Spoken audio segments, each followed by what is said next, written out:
Échec du calendrier que vous exigiez d'EDF. Non. Et d'abord, je veux ici vraiment clarifier les choses. Pas de panique. مردم وحشت نکنند. برای دولت عادی است که چند ساعت در روز خاموشی برق در کشور داشته باشیم. این واکنش مکرون از واشنگتن به ترس فرانسویان از سناریوهای دولت برای مقابله با خاموشی‌های زمستانی است. دولت فرانسه میگوید احتمالاً در سرمای زمستان پیش رو کمبود برق و خاموشی برنامه‌ریزی شده را تجربه خواهیم کرد. هرچند یک منبع دولتی به شبکه فرانس انفو گفته است قطع جریان برق معمایی است که نمی‌دانیم چگونه آن را حل کنیم. با این حال قرار است از ابتدای ژانویه در ساعات پرمصرف یعنی 8 صبح تا 1 بعد از ظهر یا 18 عصر تا 20 فرانسویان زندگی بدون برق را تجربه کنند.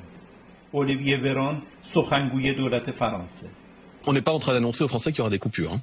ما به مردم اعلام نمی کنیم که برق قطع خواهد شد، اما در صورت لزوم 60% از جمعیت ممکن است در روزهای اوج مصرف به مدت 2 ساعت در روزهای هفته با قطعی برق مواجه شوند. بر اساس فهرست محرمانه‌ای که در رسانه‌ها درج کرده 14,000 سایت شامل ژاندارمری، آتش‌نشانی، ایستگاه‌های پلیس، بیمارستان‌ها، زندان‌ها و اماکن حساس مستثنا از قطع برق خواهند بود. اما شبکه حمل و نقل ریلی، مترو، مدارس، دانشگاه‌ها، شبکه تلفن ثابت و اینترنت و انواع خدمات عمومی و اجتماعی در زمان قطع برق تعطیل خواهند بود.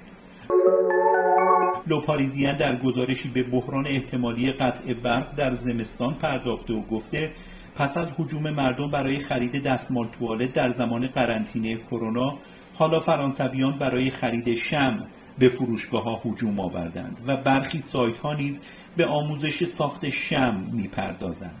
یک شهروند خریدار شمع: Maintenant qu'on parle de sobriété énergétique, الان که صحبت از صرفه‌جویی فکر می‌کنم بهتره از شمع استفاده کنیم.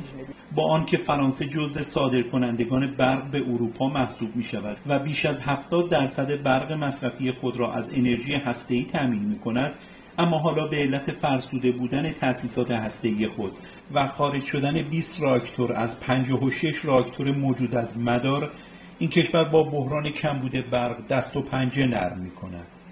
ضمن آنکه قطع صادرات گاز روسیه به اروپا نیز مزید علت شده است.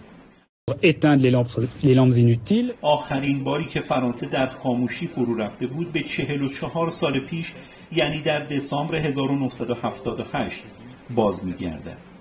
دولت فرانسه به مشترکان پرمصرف برق نیز هشدار داده جریان برق اونها پیش از خاموشی‌ها قطع خواهد شد. شهسوار حسینی، خبرگزاری صدا و سیما، پاریس.